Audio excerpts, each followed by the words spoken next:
नमस्कार, मैं दिनेश द्विवेदी, राष्ट्रीय युवा वाहिनी का जिला ब्यूरो चीफ सोहागी में मौजूद हूँ, जहाँ पर सोहागी सरपंच के द्वारा ये बताया जा रहा है कि ये विकास यात्रा जो है मात्र एक दिखावा है और विकास यात्रा के नाम पर एक जो है छलावा किया जा रहा है और किसी प्रकार से विकास यात्रा नहीं सही सक्सेस हो पा रही। जहां पर आप देख सकते हैं कि टोल प्लाजा में अवैध वसूली को लेकर के और ओवरलोडिंग ट्रक और जो भी वहां पर संचालित हो रहे हैं ढाबों के माध्यम से मादक पदार्थों की बिक्री बड़ा बहुतायत मात्रा में हो रही है और शासन प्रशासन का ध्यान इस ओर नहीं जा रहा है। आइए मैं सबसे आपको बड़ी खबर को ले चलता हूँ। और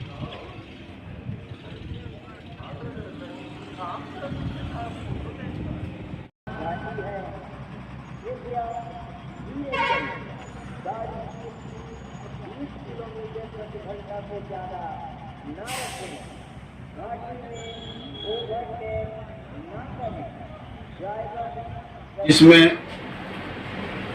आरटीओ या उनके स्टाफ बैठते हैं तो वहाँ मेरे जानकारी के मुताबिक 7 लोगों का सरकारी स्टाफ स्वीकृत है और वहाँ लगभग 70 लोग परमानेंट वसूली करते हैं, बोलते हैं कि ये डंडा वाले जी। और हर आने जाने वाला छोटा वाहन वाला हो या बड़े वाहन वाला हो 500 रुपये से लेके 5000 रुपये तक प्रति ट्रिप उसको पैसा देना पड़ता है।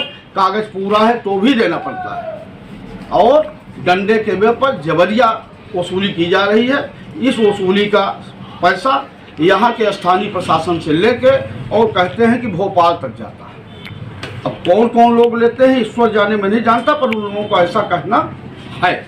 और उसके थोड़ा सा 100 मीटर आप आगे निकलें तो एक टोल है, टोल को भी लोग बताते हैं कि राजेंद्र शुक्ला जी का टोल है। एक धीरेन्द्र शुक्ला जी ढेरा से वहाँ मैनेजर भी हैं।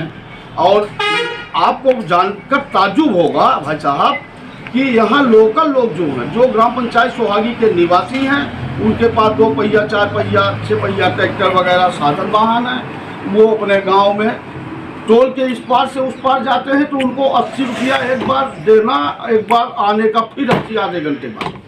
और मैंने उन टोल वालों से, यहाँ के स्थानीय प्रशासन से कई बार कहा कि लोकल का माफ है भाई, गांव का आदमी गांव में जाएगा उसको टैक्स लगे, ये अच्छी बात किसी भी दृष्टिकोण से नहीं है। तो शासन प्रशासन मूक दर्शक बना हुआ है और मूक दर्शिता के कारण मुझे लगता है कि इन लोगों का इन्वॉल्वमेंट उसमें है और भारी भरसाही है। एक ढाबा भी है, वहाँ भी इस तरीके के अनैतिक गतिविधियाँ परमानेंट होती हैं, शासन प्रशासन के नाक के नीचे होती हैं। मुझे पता है, पूरे गांव को पता है, क्षेत्र के लोगों को पता है, तो क्या स्थानीय प्रशासन को पता नहीं होगा? निश्चित रूप से होगा। और उसको देख के अनदेखी क्यों किए हुए हैं ये प्रशासन के लोग बता सकते हैं। कृपया इस संबंध में आप उनसे पूछ सकते हैं। आप सुन रहे थे अभी सोहागी सरपंच शेषमणि मिश्रा जी के कथन, और इसमें कितनी सच्चाई है और कितनी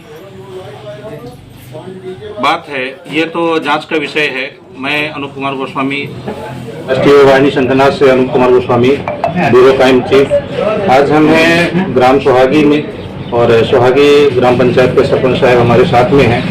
उनका परिचय जानते हुए ये जानना चाहेंगे कि उनके ग्राम पंचायत में किस तरीके का कार्य हो रहा है और इस शासन प्रशासन के कार्य से ये कितने संतुष्ट हैं। आइए जानते हैं। जी, मैं शेषमणि मिश्रा, सरपंच ग्राम पंचायत सोहागी। हमारी ग्राम पंचायत में विकास कार्य चल रहा है और पक्के वर्क ज्यादा हो रहे हैं। और मुझे अपने मुख से ये बात नहीं कहनी चाहिए, किंतु लोगों को ऐसा कहना है, मानना है कि सोहागी ग्राम पंचायत में जिस गति से विकास के कार्य, निर्माण कार्य चल रहे हैं, तो हमको लगता है कि हमारे पूरे 64 ब्लॉक में, जनपद क्षेत्र में इस तरीके के काम अभी हुए न हुए कहीं, जिस तरीके के सोहागी में काम किए जा रहे हैं। और एक और सवाल हमारा है कि जो सरकार के द्वारा विकास यात्रा निकाली जा रही है, उस विकास यात्रा जिस चीज के लिए निकाली जा रही है, जो लोगों को बताया जा रहा है, उस विकास यात्रा से आप कितना संतुष्ट हैं? इस विकास यात्रा में सिर्फ धन का दुरुपयोग के अलावा मेरे समझ में कुछ नहीं आ रहा है। और जहाँ तक लोगों को जो जानकारी विकास यात्रा के माध्यम से दी जा रही है, वो विकास तो सतत चलने वाली एक प्रक्रिया है। वो पहले भी चल रही थी, आज भी चल रही है। इनका विकास और निर्माण में ध्यान कम, एन केन प्रकार सत्ता हासिल करने पे ज्यादा है और उसी का सिर्फ प्रदर्शन चल रहा है। प्रदर्शन के अलावा कुछ भी नहीं है, धन का दुरुपयोग। और एक दूसरी बात कि आपके यहाँ एक टोल प्लाजा के पास अवैध वसूली और अन्य गतिविधियों को यहाँ के लोगों ने बताया है, तो क्या इसके बारे में आपको जानकारी है? अगर जानकारी है तो आपने इसके बारे में किससे शिकायत या किसको इस बारे में जानकारी दी है?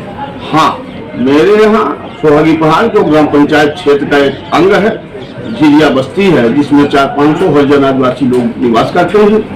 और वहाँ 3 संस्थान, एक मध्य प्रदेश या आपका बोलते हैं उसको परिवहन का चेक पोस्ट है जी, जिसमें आरटीओ या उनके स्टाफ बैठते हैं। तो वहाँ मेरे जानकारी के मुताबिक 7 लोगों का सरकारी स्टाफ स्वीकृत है और वहाँ लगभग 70 लोग परमानेंट वसूली करते हैं। बोलते हैं कि ये गंदा वाले जी। और हर आने जाने वाला छोटा वाहन वाला हो या बड़े वाहन वाला हो 500 रुपए